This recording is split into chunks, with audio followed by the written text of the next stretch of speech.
really miss you.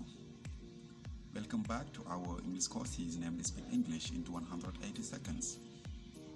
Last time we talked about how to count in English, French and wolof. Today our lesson will deal with how to tell the time. Salaamaaleykum dal leen ak jàmm suñu jàngu anglais bu ñu tuddee làkk anglais ci ay simili yu néew namoon nañ leen bu baax a baax keroog ñu doon jàngale li nga xam ne moom mooy nan la ñuy waxee nan la ñuy wàññee ci anglais français ak wolof tey dañ leen di jàngal nan la ñuy waxee waxtu wi ci anglais ak ci wolof. As you may know, telling the time in English is so different than telling the time in French or wolof. Tey ngeen ko xamee wax waxtu ci anglais am na benn différence ak naka la ñuy waxee waxtu wi ci français wala ci wolof. So what you should bear in mind is these four words. Tey li ngeen war a jàpp seen bopp bi moom mooy ñeenti kàllaama yi mu leen di jox. If you want to know what time is it, you have to ask the question what time is it. Te boo bëggee xam ban waxtu moo jot da ngay poser la question what time is it. Di lay tontu danaan it is or it's. Okay, o'clock foo ko déggee moom mooy pile. Okay, example 10 o'clock 10 heures pile. Past foo ko déggee mooy waxtu wi romb na. Example quarter past 10 maanaam 10 heures romb na 15 minutes. Two foo ko déggee mooy waxtu wi des na. Okay, quarter to 10. Okay, maanaam 10 heures des na 15 minutes.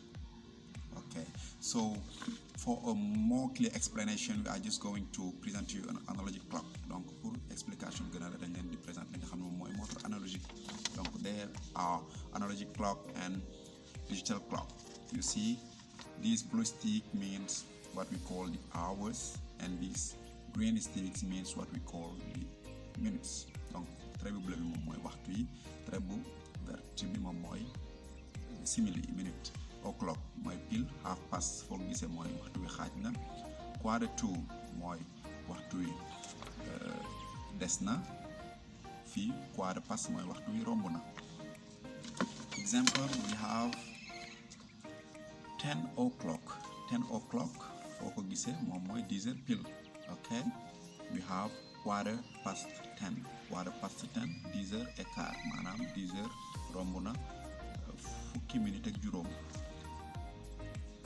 Half past 10. Half foo ko gisee moom mooy digg bi la moitié.